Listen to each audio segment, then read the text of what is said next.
एक बार फिर आपका स्वागत है एनडीटीवी इंडिया पर। न्यूज रूम से आप देख रहे हैं सवाल इंडिया का, और सवाल इस वक्त बड़ा ये है कि उत्तर प्रदेश में 2027 के लिए योगी आदित्यनाथ का सारथी कौन होगा, प्रदेश अध्यक्ष कौन बनेगा बीजेपी का, और इसे लेकर कौन से वो नाम है जो इस वक्त चर्चा में सबसे आगे हैं। ये सवाल इसलिए भी महत्वपूर्ण हो जाता है क्योंकि एक तरफ यूपी का चुनाव बड़ा हो जाएगा और उससे अलग यूपी के बीजेपी प्रदेश अध्यक्ष की तस्वीर साफ होने के बाद क्या उसका कोई इम्पैक्ट राष्ट्रीय स्तर पर भी जो अध्यक्ष होंगे उन पर होगा। तो आइए देखते हैं रिपोर्ट।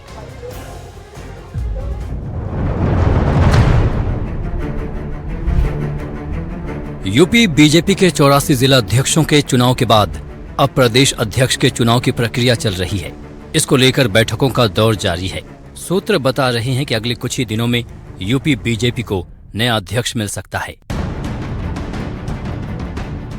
सूत्रों का कहना है कि केंद्र से हरी झंडी मिलने के बाद राज्य में प्रदेश अध्यक्ष के चुनाव की प्रक्रिया शुरू हो जाएगी। इसमें 3 दिन से अधिक का समय नहीं लगेगा।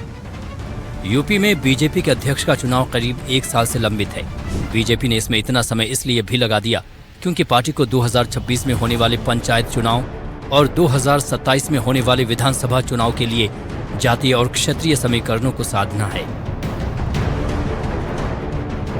बीजेपी सूत्रों की माने तो इस रेस में 6 नाम खास तौर पर चर्चा में चल रहे हैं। संभावित अध्यक्षों में ब्राह्मण, ओबीसी, जिसमें खास तौर पर लोध और दलित चेहरे शामिल हैं। रेस में पूर्व डिप्टी सीएम और वर्तमान में राज्यसभा सांसद दिनेश शर्मा का नाम सबसे आगे बताया जा रहा है। उन्हें संगठन और सरकार दोनों का अनुभव है। दिनेश शर्मा पीएम मोदी के काफी विश्वस्त भी माने जाते हैं। दूसरा ब्राह्मण चेहरे के तौर पर हरीश द्विवेदी का नाम लिया जा रहा है। वो सांसद रह चुके हैं और संगठन की जिम्मेदारी भी संभाल चुके हैं। योगी सरकार में कैबिनेट मंत्री धर्मपाल सिंह का नाम भी संभावित प्रदेश अध्यक्ष के तौर पर लिया जा रहा है। वो ओबीसी हैं और लोध होने के नाते गैर यादव ओबीसी वोट बैंक को साध सकते हैं। ओबीसी नेताओं में एक अन्य बड़ा और चर्चित नाम केंद्रीय राज्य मंत्री बीएल वर्मा का है, जो लोध हैं और उन्हें राष्ट्रीय और राज्य दोनों स्तरों पर काम का अनुभव है। दलित नेताओं में पूर्व केंद्रीय मंत्री रामशंकर कठेरिया का नाम है। वो आगरा बुंदेलखंड बेल्ट से आते हैं और वहां पार्टी का बड़ा चेहरा है। इसी तरह एमएलसी विद्यासागर सोनकर का नाम भी चर्चा में है, जो संगठन का काम कर चुके हैं और बनारस पूर्वांचल क्षेत्र में अपनी पहचान बना चुके हैं। 2 दिन पहले लखनऊ में सरकार और संघ के बीच एक अहम बैठक हुई थी, जिसमें खुद मुख्यमंत्री योगी आदित्यनाथ भी शामिल हुए थे। बैठक में यूपी बीजेपी अध्यक्ष को लेकर लंबी चर्चा चली। बहरहाल पार्टी का सबसे बड़ा फोकस 2027 का विधानसभा चुनाव रहने वाला है।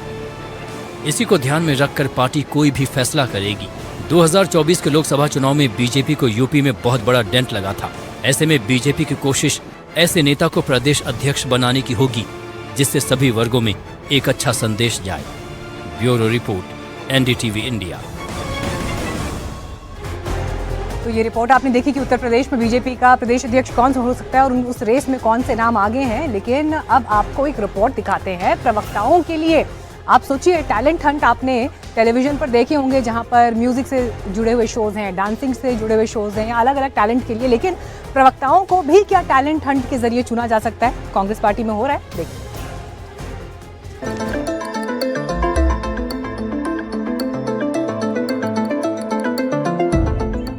11 साल से केंद्र की सत्ता से बाहर कांग्रेस अब बीजेपी को जवाब देने के लिए और संगठन को मजबूत करने के कार्यक्रम का आयोजन कर रही है। छत्तीसगढ़ में इस टैलेंट हंट को शुरू किया गया। कार्यक्रम के जरिए जिला, प्रदेश और राष्ट्रीय स्तर पर कांग्रेस के प्रवक्ता बनने वाले युवाओं का इंटरव्यू लिया जा रहा है।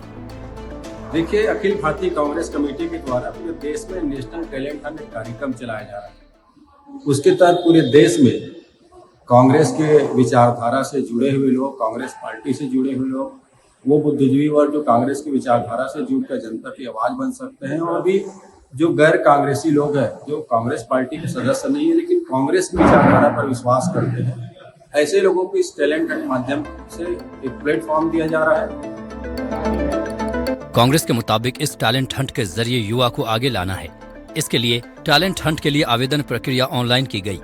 इसके लिए लिंक और क्यूआर स्कैनर जारी किया गया। पहले चरण में आवेदन की स्क्रूटनी की गई, दूसरे चरण में ऑनलाइन इंटरव्यू लिए गए, तीसरे चरण में आमने सामने साक्षात्कार और पैनल डिस्कशन हुआ। तो वहीं कांग्रेस के टैलेंट हंट प्रोग्राम पर बीजेपी ने कटाक्ष करते हुए कहा कि कांग्रेस के प्रवक्ता भूपेश बघेल सरकार में हुए भ्रष्टाचार का जवाब नहीं दे पा रहे हैं, इसलिए अब उन्हें प्रवक्ता खोजने पड़ रहे हैं। भूपेश बघेल की सरकार के समय 5 साल इतना भ्रष्टाचार हुआ कि कांग्रेस पार्टी के पुराने प्रवक्ता इस विषय को डिफेंड नहीं कर पा रहे थे। दूसरा, अपने मूल कार्यकर्ताओं को जिस प्रकार से उपेक्षित करके रखा गया, किसी प्रकार से उनको लाभ नहीं मिला, रीति नीति पूरी तरह से धराशायी हो चुकी है, हर चुनाव पे हार हो रही है। ये सारे विषय को लेकर एक प्रकार की कवायद है, मूल कार्यकर्ताओं को किनारे लगाने की कवायद है, इसकी आड़ में नए लोगों को उपकृत करने की तैयारी है। पर विषय यह है कि संगठन वही ढाक के 3 पात के दौर से गुजर रही है। कार्यकर्ता नहीं, नेता बदलने का दौर होना चाहिए, यह चिंतन का दौर है। संगठन की मजबूती के लिए कांग्रेस टैलेंट हंट के जरिए युवाओं के लिए सियासत की सीढ़ियां तैयार कर रही है। हालांकि टैलेंट हंट से कितने प्रवक्ता चुनकर आते हैं और कांग्रेस का पक्ष कितनी मजबूती से रख पाते हैं, ये वक्त ही बताएगा। रायपुर से जुल्फिकार अली के साथ एनडीटीवी इंडिया। तो ये तो कांग्रेस के ट्रिपल आर थे जिन्होंने कांग्रेस की मुश्किलें बढ़ा रखी थी, लेकिन देश के रक्षा मंत्री राजनाथ सिंह ने कैसे कांग्रेस की मुश्किल बढ़ा दी वो आपको बताती हूँ। राजनाथ सिंह ने आज एक बयान दिया जिसमें उन्होंने राजनीतिक तापमान बढ़ा दिया है। क्यों ऐसा? क्योंकि उन्होंने बाबरी मस्जिद को लेकर देश के पहले प्रधानमंत्री जवाहरलाल नेहरू पर जो टिप्पणी की है, सबसे पहले वो सुनिए।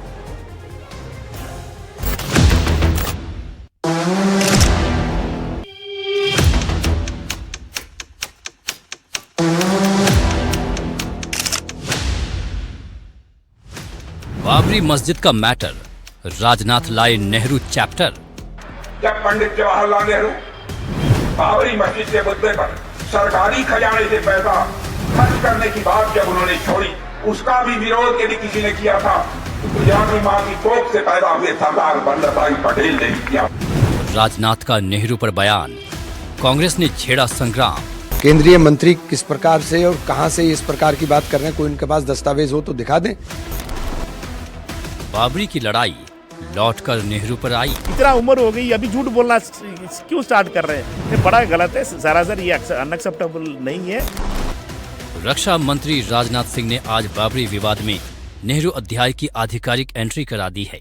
गुजरात के वडोदरा में राजनाथ सिंह ने एकता मार्च के दौरान नेहरू के ऊपर कई गंभीर आरोप लगाए। राजनाथ सिंह ने दावा किया है कि बाबरी मस्जिद के लिए नेहरू पब्लिक फंड का इस्तेमाल करना चाहते थे। राजनाथ सिंह ने आरोप लगाया और कहा कि पटेल ने इसे होने से रोका था।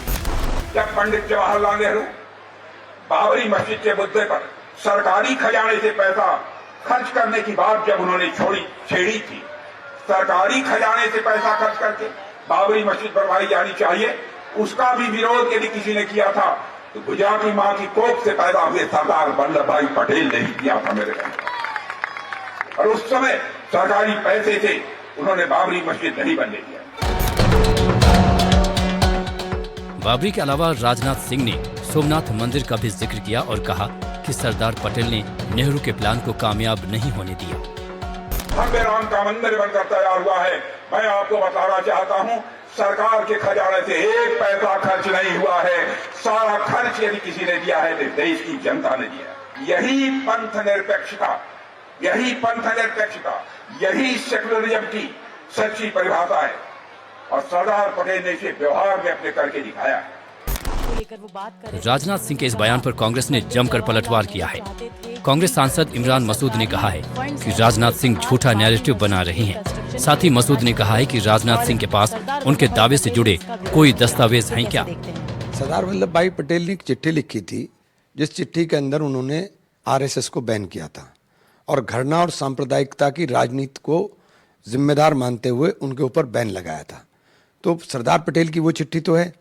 अब पता नहीं ये केंद्रीय मंत्री किस प्रकार से और कहां से इस प्रकार की बात कर रहे हैं, कोई उनके पास दस्तावेज हो तो दिखा दें कि दस्तावेज ये है जो दस्तावेज इतिहास के अंदर दर्ज है कि सरदार वल्लभ भाई पटेल ने रोका था और नेहरू चाह रहे थे कि सरकारी फंड से बाबरी मस्जिद बनाया जाए। मुझे बताइए उसका ऐतिहासिक दस्तावेज है क्या आपके पास?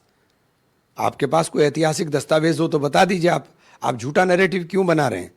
सरदार पटेल ने तो उस विचारधारा के ऊपर सख्ती के साथ बैन करने के लिए हिमायत की थी और उसको बैन कर दिया था।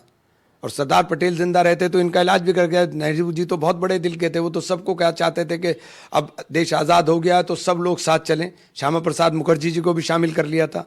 तो नेहरू जी की सहृदयता को आप कहाँ से देखेंगे? नेहरू जी तो वो शख्स थे जिन्होंने पूरी दुनिया के अंदर उस वक्त के अंदर हिंदुस्तान का डंका पिटवा दिया था। इधर बीजेपी प्रवक्ता प्रदीप भंडारी ने सोशल मीडिया एक्स पर राजनाथ सिंह के दावों की पुष्टि करते हुए कुछ तथ्य जारी किए। भंडारी ने दावा किया कि 1949 और 1950 में जवाहरलाल नेहरू ने उत्तर प्रदेश के तत्कालीन मुख्यमंत्री गोविंद बल्लभ पंत को कई पत्र लिखकर बाबरी मस्जिद के जीर्णोद्धार करने और प्रभु श्री राम की मूर्तियों को हटाने का आग्रह किया। 25 दिसंबर 1949 को नेहरू ने मंदिर में मूर्तियां रखने जाने की घटना को गैर कानूनी कृत्य कहा था। याद करिए कि जवाहरलाल नेहरू ने उस वक्त के उत्तर प्रदेश के मुख्यमंत्री गोविंद पंत को एक लेटर तक लिखा था, ये कहते हुए कि प्रभु श्री राम के आइडल, रामलल्ला के आइडल जो है वो नहीं होने चाहिए और बाबरी का रिकंस्ट्रक्शन होना चाहिए। और शायद इसीलिए जवाहरलाल नेहरू बाबर के ग्रेव पे जा चुके हैं, इंदिरा गांधी बाबर के ग्रेव पे जा चुकी है, राहुल गांधी एंड कंपनी बाबर की ग्रेव पे जा चुके हैं, परंतु एक बार भी प्रभु श्री राम के भव्य मंदिर का दर्शन गांधी वाड्रा परिवार ने नहीं किया। जाहिर है एक तरफ अभी बाबरी मस्जिद को लेकर मुर्शिदाबाद में नया घमासान छिड़ा हुआ है, तो वहीं राजनाथ सिंह ने अतीत के पन्नों को पलटकर इस विवाद में कांग्रेस को भी उसी कटघरे में लाकर खड़ा कर दिया है जिसमें अभी ममता बनर्जी हैं। लिहाजा ये मुद्दा फिलहाल खत्म होता दिखाई नहीं दे रहा है। Bureau report, NDTV India. और अब आपको कुछ ग्राफिक्स के जरिए बताते हैं कि बीजेपी और कांग्रेस ने नेहरू और बाबरी को लेकर क्या क्या दावे किए और कैसे दोनों इस वक्त आमने सामने हैं। देखिए, बीजेपी का ये दावा है कि 1949 और 1950 में नेहरू ने यूपी के सीएम को कई पत्र लिखे और मस्जिद को बहाल करने का आग्रह किया। साथ ही नेहरू ने श्री राम की मूर्तियों को हटाने का दबाव भी उस दौरान डाला। तो इस पर कांग्रेस का दावा है कि राजनाथ सिंह झूठी बात कह रहे हैं और उनके आरोपों से जुड़ा कोई दस्तावेज ही मौजूद नहीं है। बीजेपी कह रही है कि नेहरू ने बाबरी की मरम्मत और पुनर्निर्माण के लिए फंड जारी किया, जबकि कांग्रेस का दावा है कि नेहरू धार्मिक स्थलों के लिए सरकारी धन के उपयोग के खिलाफ थे। बीजेपी कह रही है कि नेहरू से राहुल गांधी तक पूरे परिवार ने बाबर की प्रशंसा की और उनकी कब्र पर गए, जबकि कांग्रेस का दावा है कि वर्तमान को विभाजित करने के लिए और अतीत को फिर से लिखने की ये साजिश बीजेपी की तरफ से है।